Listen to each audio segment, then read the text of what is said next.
창세기 5장 1절에서 32절 말씀입니다.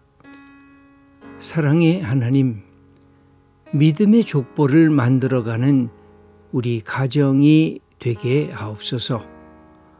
우리 생각을 먼저 당신의 뜻에 맞추게 하옵소서. 우리의 말이 하나님의 말씀과 더불어 사람을 살리는 말이 되게 하옵소서. 우리 손과 발이 이 땅 위에서 하나님의 뜻을 이루는 도구가 되게 하옵소서. 아멘.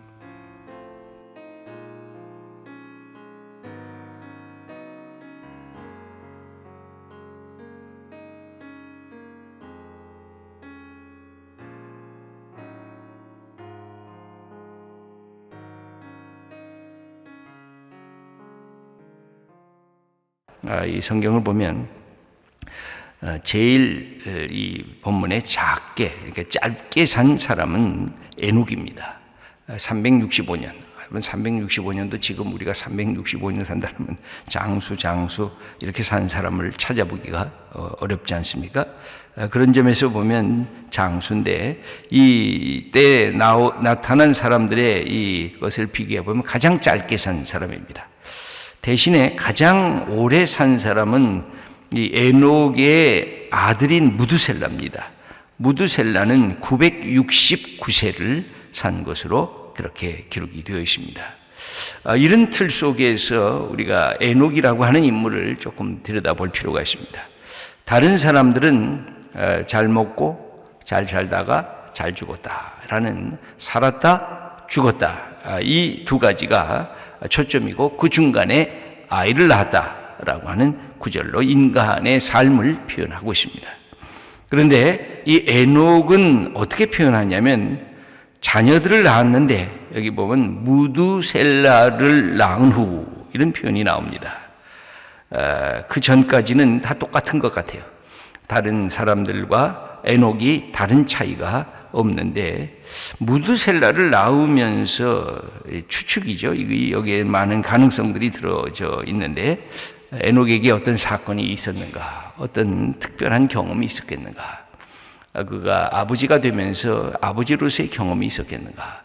여러분 남자들은 총각 때와 결혼하고 나서 아버지가 되고 나면 엄청나게 이 삶의 사고 패턴이 달라집니다.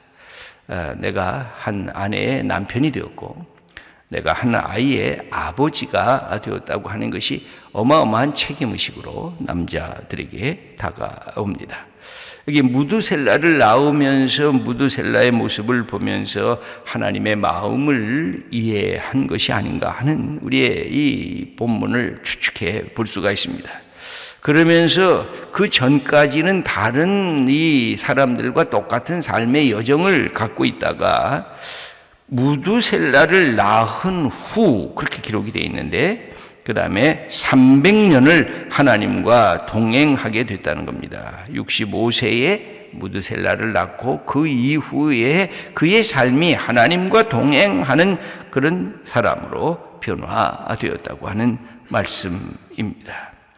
여기에서 에녹이라고 하는 인물은 하나님께서 그와 동행하는 사람이 되었는데 한번 24절의 말씀도 함께 읽어보겠습니다. 에녹이 하나님과 동행하더니 하나님이 그를 데려가심으로 세상에 있지 아니하였더라.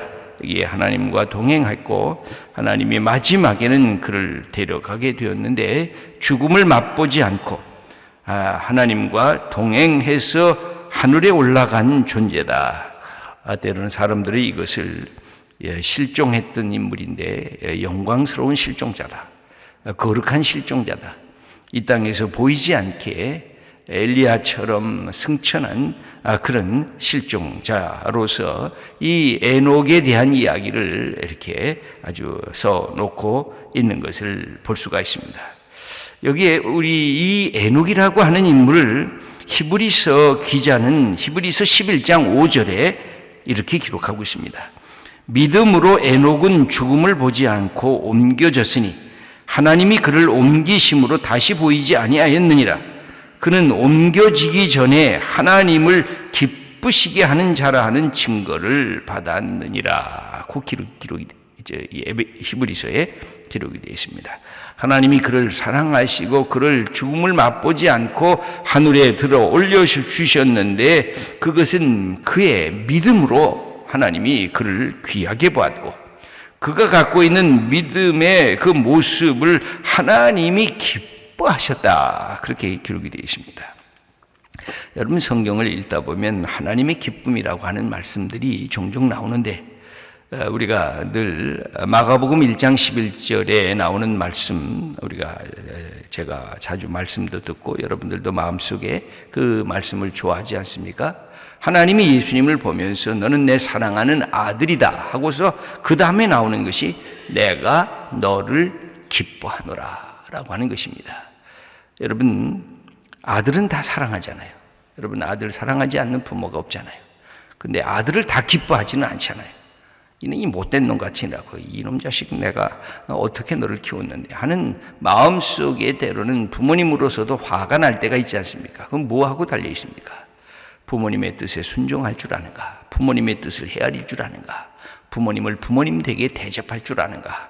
자기가 하나의 부모님으로 받은 생명과 사랑이 부모님으로부터 주어졌다는 사실을 알고 감사할 줄 아는가? 그 모습을 보면 모든 것을 넘치게 주고 싶은 기쁨이 있는데 지 마음대로 하고 부모님 헤아리지도 않는 이런 자녀를 보면 내 아들 사랑하는 아들이 틀림이 없지만 이런 못된 놈하고 야단을 치고 종아리를 치고 싶은 마음이 있는 것 아니에요. 이게 기쁘다고 하는 것은 인간관계에 있어서 서로가 융합이 되고 있다는 뜻입니다. 하나님의 기쁨이 되었다는 것은 나는 하나님을 기뻐하고 하나님은 나를 기뻐한다고 하는 하나님과 나와의 관계 속에서 모든 것 막혔던 담들이 깨어지고 무너지고 하나님과 나 사이에 소통이 되고 나는 하나님을 알고 하나님은 나를 알고 나는 하나님 안에 있고 하나님은 내 안에 있고라고 하는 그런 모습이 이 에녹의 모습과 생각과 언어와 행위가 하나님의 마음에 합해서 하나님을 기쁘시게 했다는 것입니다. 놀랍게도 히브리서 11장의 핵심은 그것입니다. 하나님을 기쁘시게 하는 우리의 일이 뭘까요? 하나님을 믿음이 없이는 하나님을 기쁘게 해드릴 수가 없다. 여러분 모든 게 믿음으로부터 시작이 됩니다.